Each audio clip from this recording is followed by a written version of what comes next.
అందరికి ఉన్నారా? ఇప్పుడు నెక్స్ట్ సెషన్ సంబంధించి మీరు ఎన్నో రోజుల నుంచి ఆత్రంగా ఎదురు చూస్తున్నా ఏ కావాలని ఎదుర్కొస్తున్నారు? సర్టిఫికేట్ కంటే ముందు మీరు ఎలా ఉండాలి, అది ఏంటి అనేది దానికి సంబంధించి చిన్న సెషన్ ఉన్నది. దానికంటే ముందు నేను చిన్న కథతో స్టార్ట్ చేస్తాను. చెప్పంటారా? చెప్పండి సార్. చిన్న స్టోరీ. లాస్ట్ పేజ్ అడుగుతలేదు, తెనాలి మిత్రుడు అడుగుతలేదు. రెడీయా? చెప్పమంటారా? చెప్పమంటారా?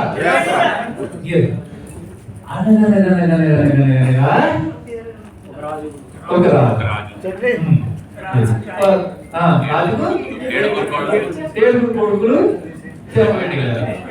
ఈ రోజులు ఇంకా ఈ పాతకాలం కథలు. ఓకే, ఇప్పుడు నేను కొత్త లేదు, మీరు అంటున్నది కరెక్టే, కానీ నేను ఆ కథ కాదు. ఒక రైతు ఫార్మర్, మీరు అంటున్నట్టు మీ ఇష్ట ప్రకారం అతని పేరు రాజు అని పెట్టుకుందాం. రాజు కాకుండా అతని పేరు రాజు. అనగనగనగనగనగా ఒక రాజు, ఆ రాజుకు ఒక 5 ఎకరాల పొలం ఉంది. ఆ 5 ఎకరాల పొలం ఎక్కడ ఉన్నదంటే, పొలం ఎక్కడ ఉంటుందండి? ఊరు అవతల ఉంటుంది. భూమి ఉంటుంది కానీ అవతల ఉంటుంది, ఊరిలో ఉన్నది కదా.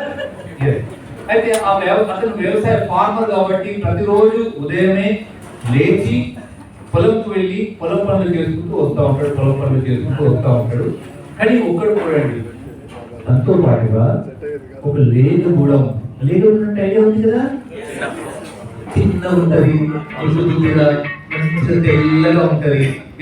దాన్ని రిబ్బర్ తీసుకొని వెళ్తా ఉంటాడు. ఆ వెళ్ళేటప్పుడు ఆ లేగలు పొద్దున్నే ఉదయాన్నే 5 గంటలు లేచి నాగలి భుజాన్ని వేసుకొని ఆ లేగలు కట్టి వచ్చి తీసుకొని పోతుంటే ఆ లేగలు ముందు నడుచుకుంటూ ఎదుర్కొంటూ అక్కడ పోయి ఆడినంత గదిని అలా అని మన రాజు వైపు చూసుకుంటూ అలా సరదాగా ముందుకు వెళ్తా ఉంటే దాన్ని కూడా మన రాజు చూసి సరదాగా హ్యాపీగా ఎంజాయ్ చేస్తూ వెళ్తాడు. భుజం మీద ఉన్న నాగలి పర్వం కూడా తెలుసుకుంటాం. నెత్తి మీద ఉన్న వ్యవసాయ పనిముట్ల బరువు తెలియకుండా దాన్ని చూస్తూ ఎంజాయ్ చేస్తూ అలా వెళ్ళిపోతా ఉంటారు. పొలం దగ్గరికి వెళ్ళగానే లేగలు అలా ఉద్దేశాలు కనపడటం చేస్తూ లేగలు కూడా కాస్త గడ్డి అది మోసేస్తారు. మన సాయంత్రం వచ్చేటప్పుడు కలిసి మళ్ళీ సేమ్ లేగలు కూడా చెట్లు పిల్లలు అలా ఎదుగుతూ ఇలా దూకుంటూ అలా పోకుంటూ అబ్బా అనుకుంటూ వైపు చూసుకుంటూ అలా వచ్చేస్తుంది. దాన్ని చూసుకుంటూ సరదాగా ఇంటికి వస్తూ ఉంటారు. సాయంత్రం వచ్చేసి మనం కట్టేసి పడుతుంటారు. ఇలా రోజులు కలుస్తూనే ఉంది. ఇలా గడవడం వల్ల రాజుకి లేక దూరం అయితే ఎంత అభిమానం పెరిగిందంటే, చూడండి, పిల్లల కంటే కూడా ఎక్కువ అభిమానం పెరిగింది. పిల్లలు ఉదయం 5 గంటలకి వెళ్ళిపోతారు కాబట్టి అప్పటికి పిల్లలు లేవు. సాయంత్రం ఏదో 6-7 గంటలకు వస్తారు కాబట్టి ఊళ్ళో పిల్లలు తొందరగా పడుతుంటారు కాబట్టి కనపడుతుంది కాబట్టి అలా పిల్లల మీద ప్రేమ పిల్లల కంటే కూడా ఎక్కువ లేక దూరం మీద అనుబంధం ఏర్పడుతుంది. ఇలా రోజులు గడుస్తున్నాయి. ఒక రోజు ఉదయాన్నే వెళ్ళాల్సి వచ్చింది. రాజుకి పొలం దగ్గర పనులు ఉన్నాయి. తను ఆ లేగలు పెట్టి నాగలి భుజాలు వేసుకొని అలా నడుచుకుంటూ వెళ్తా ఉన్నాడు. లేగలు ముందరికి వెళ్ళిపోతుంది. అలా చూసుకుంటూ ఎదుర్కొంటూ అనుకుంటూ అలా అక్కడికి వెళ్ళి పచ్చిగా గడ్డి పోసింది, మళ్ళీ గడ్డి చేసింది, మళ్ళీ చూసింది, దురికింది. అలా వెళ్తూనే ఉన్నాడు. రాజు దాని వెళ్తారు సంతోషంగా నవ్వుతూ అలా ఇలా వెళ్తూ ఉన్నాడు. అలా వెళ్తూ ఆ రోడ్డు పక్కన ఇంకా పచ్చి గడ్డి వేద్దామని లేగలు అక్కడికి వెళ్ళింది. వెళ్ళి అలా గడ్డి వేస్తూ అనుకోకుండా కాలు కానీ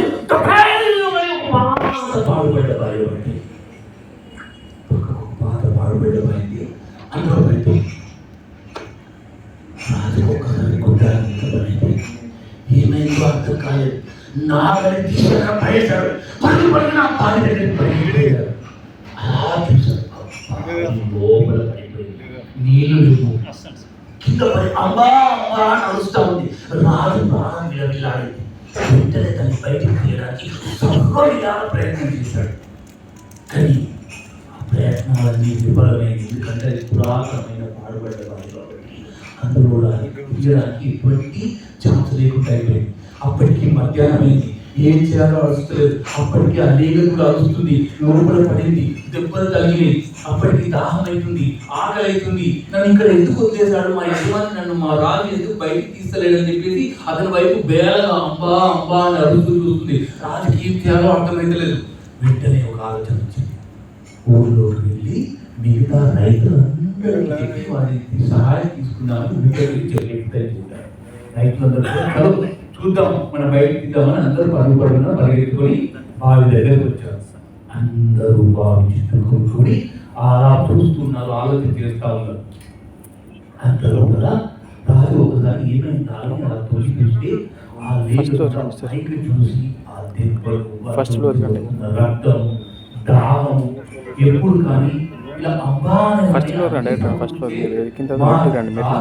ఎందుకు నన్ను పట్టించుకోకుండా వదిలేసిన దానికి ఆ లోపల వచ్చిన రైతులు ఒక నిర్ణయానికి వచ్చారు. ఏమని రాజు దగ్గరికి వచ్చి మనము ఈ లేగ దూడను ఈ బావిలో నుండి బయటకు తీయడం చాలా కష్టం, కాబట్టి మనం ఏం చేద్దామంటే అది బాగా నరకయాలను అనుభవిస్తూ అలా చనిపోయే కంటే మనమే దాన్ని చంపేద్దాం అని ఒక నిర్ణయానికి వచ్చాం. అదే నిర్ణయం మన రాజుకు చెప్పగానే విడవిల్లాడిపోయాడు. కళ్ళ పెట్టారు, నీళ్లు తారాపాటంగా వస్తుంది. ఏం చేయాలో అర్థం కాక దాని వైపు చూస్తున్నారు. అది ఎందుకు ఏడుస్తుందో లేదో కూడా తెలియక అది కూడా అరుస్తా ఉంది. వీళ్ళు మన ప్రయత్నంతో ఏం చేశారంటే మనం చంపేద్దామంటే ఎలా చంపేద్దాము, అది బ్రతికుండగానే దాని మీద రాళ్ళు ఇసుక మట్టి వేసేద్దాం, వేసేసి దాన్ని పూర్తి చేద్దాం, సజీవ సమాధి చేద్దాం. దీంతో మనకు దానికి నొప్పి తెలియకుండా మరణం ఇచ్చే ఒక కార్యక్రమం అని చెప్పేసి వాళ్ళు నిర్ణయానికి వచ్చారు.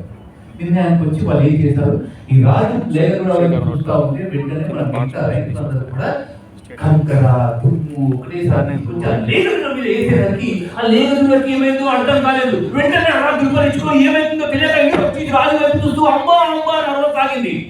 మళ్ళీ మన రైతులు ఏవైతే ఉన్నారో పట్టు వదలని విక్రమార్కులాగా రాళ్ళు ఇసుక మట్టి తీసి మళ్ళా వేస్తున్నారు. మళ్ళీ అది దుర్పరించుకుంది, ఏమైందో అర్థం కాలేదు. మళ్ళీ ఇంటి పక్కకు వచ్చింది, మళ్ళా రాజు వైపు చూస్తూ అరుస్తూనే ఉంది. రాజుకి ఏం చేయాలో అర్థం లేదు. రాజు కళ్ళ వెంట ధారాపాతంగా నీళ్లు వస్తూనే ఉన్నాయి, ఏడుస్తూనే ఉన్నాడు. వాళ్ళు మట్టి వేస్తూనే ఉన్నారు. ఈ లేగ కూడా దాన్ని దులుపుకుంటూ ఇటువైపు వచ్చి మళ్ళీ ఆగుతుంది, ఇటువైపు వచ్చి ఇలా ఆగుతుంది. వాళ్ళు వేస్తూనే ఉన్నారు, ఇటువైపు వచ్చి ఆ వేసే మట్టిని ఒక్కొక్క మెట్టుగా అలా ఆపుకుంటూ అలా చేసుకుంటూ ఒక్కొక్క మెట్టుగా మెల్లమెల్లిగా బావి బయటికి వచ్చేస్తున్నది.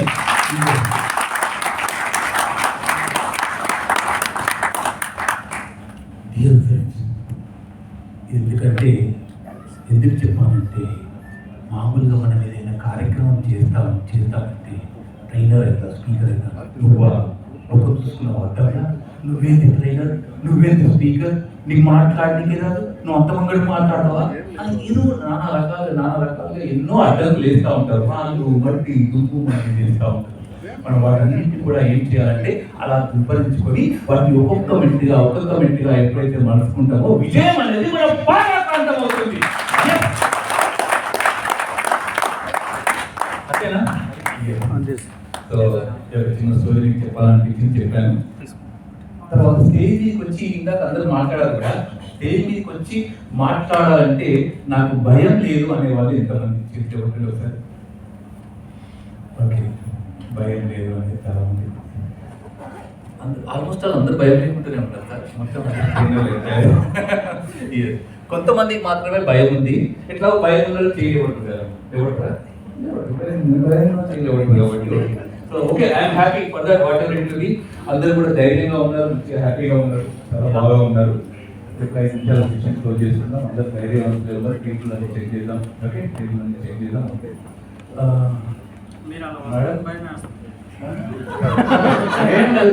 ఆలోచన చేస్తుంది, ఏం ఆలోచన చేస్తున్నా, ఏం ఆలోచన చేస్తున్నాను మేడం, ఏం ఆలోచన చేయాలి,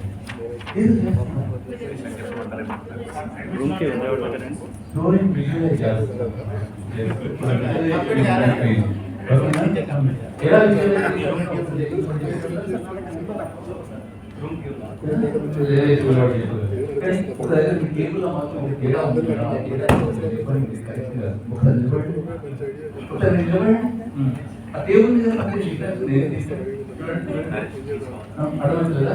ఈ టేబుల్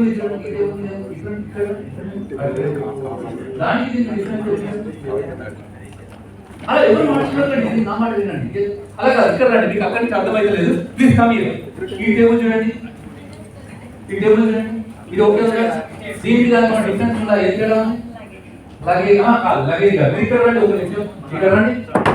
చూడండి ఈ టేబుల్ మీద ఫోకస్ చూడండి, ఎక్కడ చూడండి అలానే చూడండి. ఈ టేబుల్ ఆ టేబుల్ డిఫరెన్స్ ఏంది? కనబడట్లేదు కదా. పోయి వెనుక టేబుల్ ఇక్కడ రండి మేడం, వెనుక వెళ్ళాలంటే కష్టం. ఇక్కడ రండి, మీరు ఇక్కడ రండి. ఆ వెనుక టేబుల్ మీద ఒకసారి ఎక్కి చూడండి. ఆ వెనుక టేబుల్ మీద చూడండి, వెనుక టేబుల్ మీద ఏమైనా డిఫరెన్స్ ఏముంది? ఏం లేదు కదా, ఏం లేదు కదా. డిఫరెన్స్ ఏమైనా ఉందా అడగండి మీ వాళ్ళని. డిఫరెన్స్ ఉందా వాళ్ళకి మనకైనా అడగండి. మీరు చెప్పింది కరెక్టే, చెప్పండి. మీరు చెప్పింది కరెక్టే, మీ ఏం డిఫరెన్స్ లేదు, అంతా కరెక్ట్ గా ఉంది. నాకు స్టేజ్ అంటే భయం, చెప్పండి చెప్పండి. నాకు స్టేజ్ అంటే భయం. ఆ భయం కూడగొట్టడానికే శ్రీనివాస్ సార్ ఈ లాగా తీసుకొచ్చాడు. అంతేనా? అంతే కదా. భయం స్టేజ్ అంటే, స్టేజ్కి రావాలంటే ఎక్కడ నుంచి చూపెట్టి భయం ఉందా? ఎక్కడ ఉందా? ఎక్కలేదు కదా. ఓకే, సో హ్యాపీయా? ఎస్, థ్యాంక్ యూ అమ్మా. సరే గట్టిగా ధైర్యంగా ఇక్కడికి వచ్చిన మన madam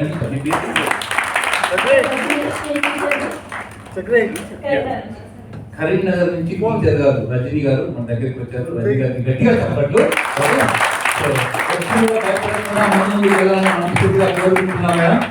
thank you and thank you very much. Dear friends, ఈ రెండు ఎందుకు చేశాను యాక్టివిటీస్ అంటే, ఒకటి స్పీకర్గా నిలబడి ఒక కథ చెప్పారు. ఇంకొకటి ఒక ట్రైనర్. మీరు ఇంట్లో కన్ఫ్యూజన్, స్పీకర్ ఏంటి, ట్రైనర్ ఏంటి, ట్రైనర్ ఏంటి, పబ్లిక్ స్పీకింగ్ ఏంటి అని కొన్ని కన్ఫ్యూజన్ ఉంటాయి కదా. దానికి సంబంధించి రెండు నేను ప్రాక్టికల్ గా చేసి చూపెట్టాను. ఒక ట్రైనర్ పాత్ర అయింది, ఒక స్పీకర్ యొక్క పాత్ర అయింది. రైట్? దీన్ని మీకు క్లియర్ గా విస్తారంగా ఎక్స్ప్లెయిన్ చేయడానికి మనకు ఇద్దరు అద్భుతమైన వ్యక్తులు వస్తారు. స్పీకర్ గొప్పనా, ట్రైనర్ గొప్పనా? దీన్ని బట్టి మీకు అర్థమైంది. స్పీకర్ గ్రేటా, ట్రైనర్ గ్రేటా? ట్రైనర్ గ్రేటా, స్పీకర్ గ్రేటా? ఇద్దరు గ్రేటా? ఎవరు గ్రేటా? అంటే ఎవరికి పోటేస్తున్నారు? లేదండి, స్పీకరే గొప్ప. లేదు మేడం, మేమే గొప్ప. లేదు మేడం, స్పీకర్ గొప్ప. లేదు మేడం, ట్రైనరే గొప్ప. స్పీకరే గొప్ప. ట్రైనరే గొప్ప. స్పీకరే గొప్ప. లేదు లేదు, ట్రైనరే గొప్ప. స్పీకరే గొప్ప. ట్రైనర్ గొప్ప మేడం. అండి, మా క్వశ్చన్ ఏందో మీకు అర్థమైంది కదా. మేము ఈ చిన్న సమస్యతో ఇబ్బంది పడుతున్నాం. సో మా సమస్యను మీ ముందు పెడుతున్నాం, మీ పరిష్కారం ఇవ్వాలి లాస్ట్ లో. డన్? స్పీకర్ అనే వాళ్ళు అన్లిమిటెడ్ పీపుల్ ని తీసుకుంటారు, కానీ ఒక్కొక్కరిని కాదు, షేర్ ఖాన్ 100 మందికి ఒకేసారి చెప్పగలుగుతారు. ట్రైనర్ అనే వాళ్ళు లిమిటెడ్ గా ఉంటారు, కానీ బుల్లెట్ దిగిందా లేదా అని చూస్తారు. మేము పోడియం దగ్గర హీరో లాగా నిల్చొని స్పీచ్ ఇస్తాం. మేము ఆ పోడియం దగ్గర హీరోని ట్రైన్ చేస్తాం. ఎస్, మేము స్పీచ్ ఇచ్చామంటే సీనియర్ సిటిజన్ పీపుల్ అయినా సరే జోష్ వచ్చేస్తుంది. మేము ఆ సీనియర్ సిటిజన్స్ కూడా ఇన్వాల్వ్ చేస్తూ ట్రై చేస్తాం. మేము అందరి మనసులు హత్తుకునేలా స్పీచ్ ఇస్తాం. మేము ఆ మనసులు హత్తుకునే టెక్నిక్స్ చెప్పేదే ట్రైనర్ అండి. మేము 80% చెప్తాము, ఆడియన్స్ ని 20% ఇన్వాల్వ్ చేస్తాం. మేము 50% చెప్తాం, వాళ్ళని 50% ఇన్వాల్వ్ చేస్తాం. ఎస్, మేము అందరి ఆడియన్స్ ని ఎస్ యూ కెన్ డూ అంటూ మోటివేట్ చేస్తూ ఉంటాం. ట్రైనర్స్ హౌ టు డూ అని ట్రైన్ చేస్తాం. ఎస్ అండి, స్పీకర్ గొప్పనా, ట్రైనర్ గొప్పనా అనేది ఇప్పుడు మనమందరం స్పీకర్స్, అక్కడంతా ట్రైనర్. మీలో నుంచే పాయింట్స్ కావాలి. ఎస్, స్పీకర్ పాయింట్ చెప్పండి. టేబుల్ స్పీకర్ అద్భుతమైన స్పీచ్ ఇవ్వగలడు.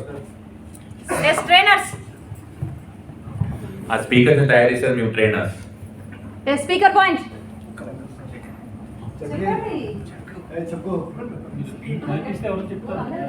ఒక్కొక్కరిని కాదు, ఒకేసారి ఎంతమంది మోటివేట్ చేయగలుగుతాం? ఎంతమంది మోటివేట్ చేయడానికైనా ఒక్కరితోనే సాధ్యం. స్పీకర్ పాయింట్ అందరూ తయారు చేయాలంటే ఉండాల్సిన ట్రైనర్. స్పీకర్ పాయింట్ చెప్పండి సార్. ట్రైనర్ అవ్వాలంటే ఫస్ట్ అవ్వాల్సింది స్పీకరే. స్పీకర్ అవ్వాలంట. ట్రైన్ చేయాలంటే కంపల్సరీ ప్రతి ఒక్కరు స్పీకర్ కావాలంటే ట్రైనర్ ఒక గురువు అనేటోళ్ళు ఉండాలి ఖచ్చితంగా. గురువు లేని ఏది కూడా సాధ్యం కాదు. స్పీకర్ కావాలన్నా, ట్రైనర్ కావాలన్నా మొత్తం వాళ్ళ మైండ్ సెట్ అంతా మార్చగలిగే స్పీకర్ మాత్రమే. ఇంతసేపు ఇక్కడ స్పీకర్స్, ఇక్కడ ట్రైనర్స్ కదా, ఒక్కసారి రివర్స్ అవుదాం. Right?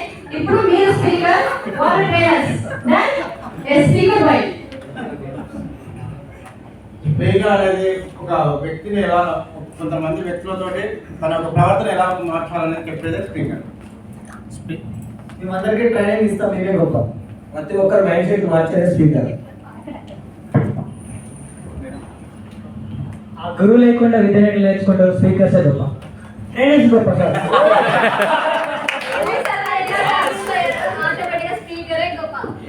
Speaker impact temporary, trainer impact permanent. Speaker లేకపోతే మోటివేట్ అయ్యే వాళ్ళు ఎవరండి?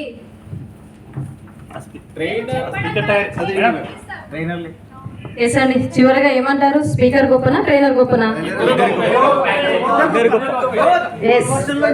స్పీకర్ ట్రైనర్ మనకి ఇద్దరు అవసరం, ఇద్దరు గొప్పే, అవునా?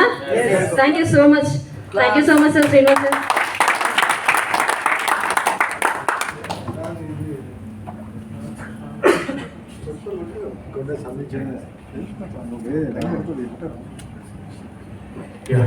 ఒక మంచి ఘట్టాన్ని ముగించుకున్నాం కదా. ఆల్మోస్ట్ స్పీకర్ ఉన్నప్పుడు ఓకే అది క్లోజ్ చేయండి సార్. స్పీకర్గా ఉన్నప్పుడు